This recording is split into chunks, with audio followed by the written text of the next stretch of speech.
Oke, terima kasih pemirsa Anda masih menyaksikan Etalase Indonesia. Semuanya ada.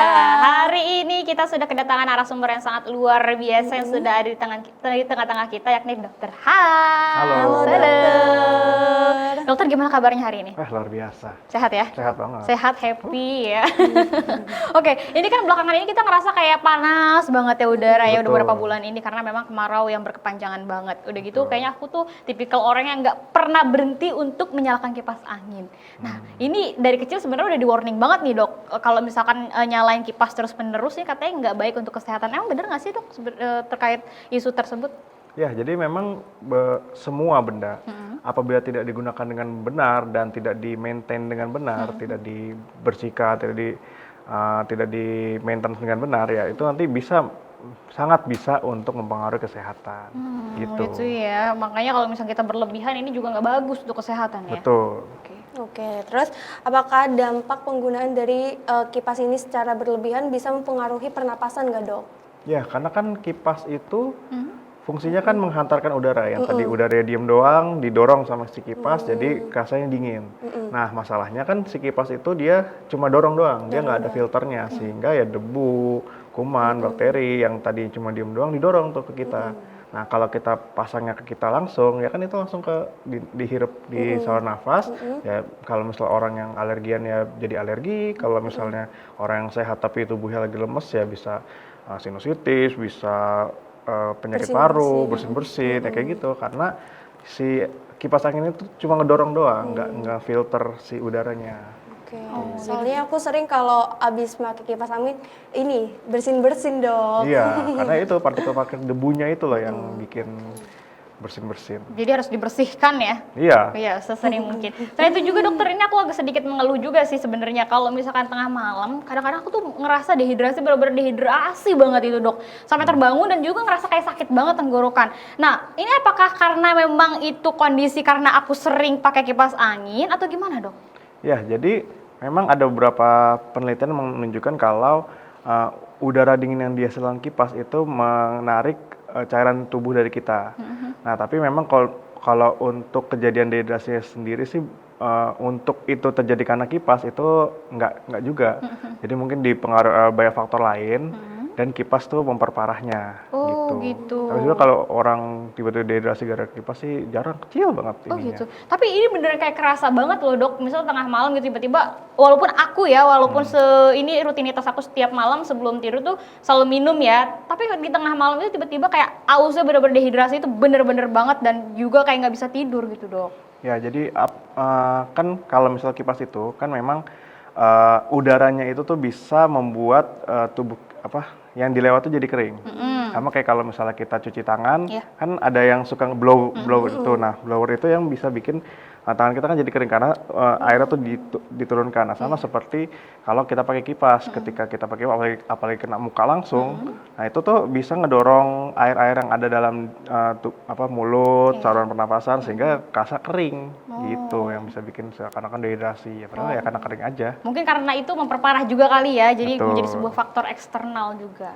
Oh, terus ini bisa menyebabkan Bell's palsy nggak sih dok?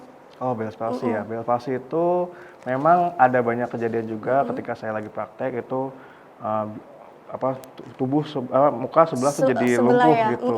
Nah, pas lagi ditanya pakai kipas nggak ngadep ke muka? Ya, iya. Terus kalau naik motor tutup helm nggak gitu. Dan orang mikirnya ini gara-gara naik motor angin malam atau ya karena pakai kipas nih. Padahal sebenarnya Bell's palsy itu terjadi karena infeksi virus, bisa karena virus herpes, virus Epstein-Barr, pokoknya penyakit virus yang didorong oleh kipas. Jadi kalau dibilang kipas itu membuat Bell's palsy, enggak juga. Tapi kalau secara tidak langsung mendorong si virus yang seharusnya tidak terhirup jadi terhirup, ya itu bisa terjadi. Bisa menyebabkan penyakit Bell's palsy juga ya. Iya. Oke, ini hal yang harus kita lakukan atau tindakan apa yang harus kita lakukan ketika mungkin kita ini mendapatkan dampak negatif dari penggunaan kipas angin ini, apa yang harus kita lakukan dokter?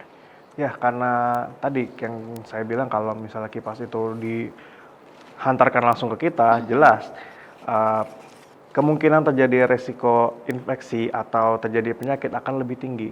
Jadi kalau bisa ya geser, jangan sampai ke tubuh kita. Dipantulkan dulu lewat dinding bisa, lalu juga selain itu ventilasinya juga diperbanyak. Jadi kalau misalnya di kamar tuh jangan ditutup doang, tapi juga dibuka jendelanya. Jadi ada angin masuk, ada angin keluar, dan itu yang dihantarkan kipas tuh jadi lebih dingin. Karena kalau kipasnya anginnya cuma di situ aja kan ya panas-panas juga. Oh iya sih. Nggak bikin dingin juga. Oke. Ujungnya kipasnya kita kencengin, debu-debunya makin banyak masuk ya. Bener juga sih ya. Itu. Tapi ini aku mau compare sedikit antara kipas angin sama AC dokter. Iya. Ini kalau menurut dokter ini lebih rekomendasi yang mana?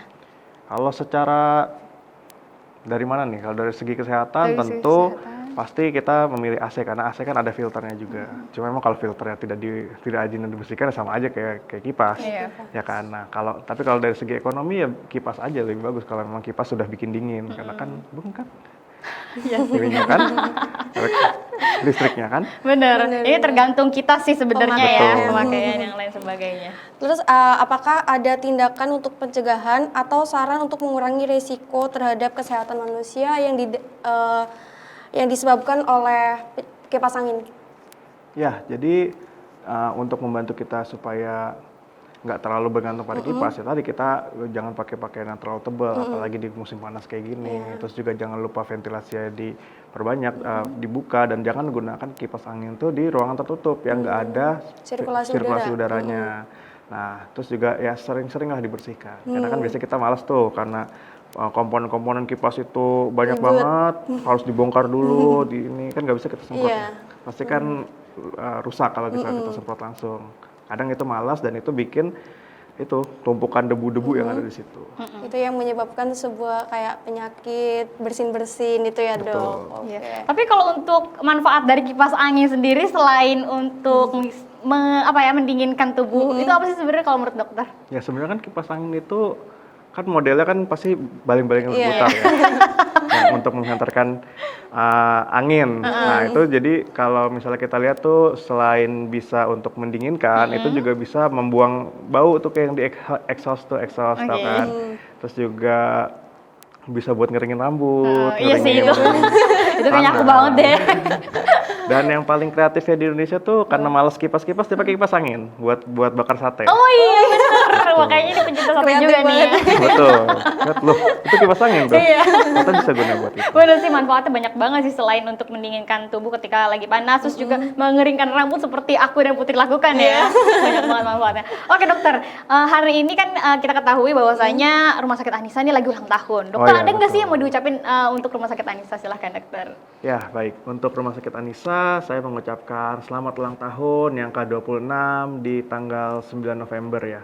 Berarti sudah dari tahun 1997. Tentu itu waktu yang sangat lama dan semoga pelayanannya semakin bagus dan juga pasien-pasien lebih percaya lagi pada Anissa, dan tentu saja nama Anissa menjadi lebih terkenal nggak cuma di Cikarang aja tapi juga mungkin di Bekasi, di Jawa maupun di seluruh Indonesia. Waduh, amin amin ya rabbal alamin. Selamat ulang tahun ya untuk Rumah Sakit Anissa. Oke dokter, terima kasih banyak untuk perbincangan kita pada hari ini. Mudah-mudahan di lain kesempatan kita masih bisa berkenan untuk mengundang dokter di Etalase Indonesia membahas sesuatu yang menarik lainnya. Amin. Terima Iya. kasih, Dokter. Iya. Oke, kita nanti akan balik lagi pemirsa. Kita jeda dulu, setelah jeda berikut ini kita akan kembali lagi tetap di Etalase Indonesia. Dokter, terima kasih banyak. Terima kasih, Sama-sama. Dokter.